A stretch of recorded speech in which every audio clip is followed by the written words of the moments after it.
This time the request is from Meg and Katie. Okay, and we both want Cornish pasties. It's one of your favourites. My all-time Katie's asked for it, so we're going to do it, our own version of Cornish pasty, making our homemade pastry, and a filling of root vegetables, of swede, potato, onion, carrot, and beef. Our own pastry? Our own pastry. Okay. And it's going to be as close to Cornish pasty as we can. What's that? I'll explain later. Okay. But for now, we're going to make our pastry. So, flour into our blender, butter, and lard. Now, lard is basically fat. Pork fat. Oh, lovely. Which is absolutely perfect. That's what makes Cornish pasty pastry unique. Why are we blending? A little pinch of salt. You'll see. Pop it on. Give it a blend. Now, if you haven't got a machine, you can do it just by rubbing it in with the fingertips like a crumble. Oh, this is a lot easier. Yeah. We're going to start adding our water a little bit at a time. So as you blend, we're putting enough water until it just starts to form a dough. And you'll see that on the side. You don't want to overwork the pastry. So as soon as it comes together, like that, and you stop. Yep. Take it off, and that is our pastry. Take our blade out, and then all that goes in there. Now, it doesn't look quite like pastry at the moment, but you don't need to work it much because it will all come together. That is pastry, okay? So if you bring that all together into one smooth dough, you don't want to work it too much because you want that nice short consistency. So just enough to bring it together, you're not kneading it. Like that? Yep. Then what we do is kind of flatten it out into one nice round ball, and at that point, pastry needs to rest before you use it, okay? So that needs to go into the fridge, and we'll come back to that once we've got our filling ready. Right. Now, this is where Cornish pasties, they have very specific rules. We can't call this a Cornish pasty. Why? Because we're not in Cornwall.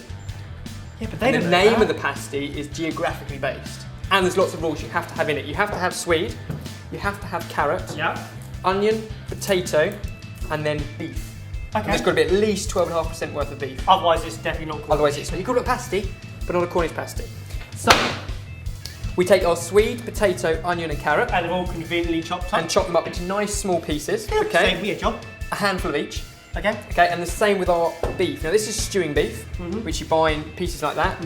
But again, cut it down into small bite-sized pieces. So it all cooks a lot quicker. It's all going to cook a lot quicker. That goes in there. And then, if we just clear our board, the other ingredients that are going to go into this, some fresh or dried if you prefer, but we've got fresh, so we might as well use it. Parsley, pretty roughly chopped. If you can mix all that up, I'm going to put a teaspoon of mustard powder in there, a teaspoon of salt, plenty of black pepper, and really do over-season this because you've got a lot of vegetables in there, and then a little splash of water, just to stop the whole thing from being too dry. And that's it, that's the filling done. Now all we need to do is construct it. If we grab our pastry, which has already conveniently chilled and rested, dust the surface over there, and you can roll out our pastry. Yep. And how thin do we want it? Fairly thin, and every so often stop, lift it so it doesn't stick, move it around and carry on. And that way your pastry will always work out just fine. Yep, and once you've got it so about as thin as you dare go, that sort of thickness, cut around a plate. Now we've got a huge plate here. It's a funny shaped pasty. Can of course use a smaller plate. We take this, I'm going to move it to there and fold all that back on itself gently, and we'll roll it out in a second to make another one. And now we can put our filling in here in kind of a half moon shape. So plenty of beef. This is a beast. Plenty of veg. We don't do anything by half measures here at Sorted. At which point we need to glue it. So it's just egg wash. Again, another thing that makes Cornish pasty pasty. So this essentially becomes an oven inside an oven, so we're going to seal it in. Mega hot. So fold it over, squeeze out sort of any of the air, careful as I can.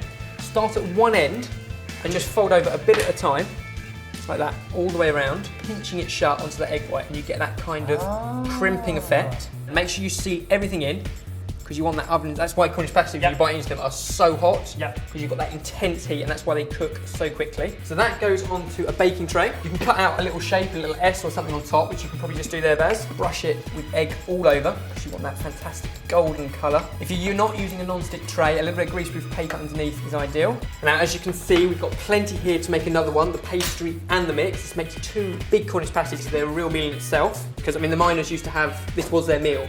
So they would go down, they'd hold the Cornish pasty by the crust and eat the whole meal, and then throw the crust away with their dirty fingers. Oh, that's interesting. That's the traditional little thing there. We'll eat the crust because we quite like it, but there we go. How's your rest coming along?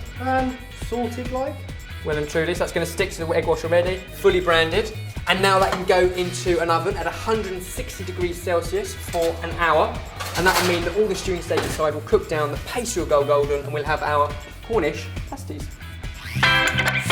Now we've taken it out of the oven, we've given it a few minutes on a rack to cool because we know these things are hotter than the sun. And then we can place it into our paper pasty bag.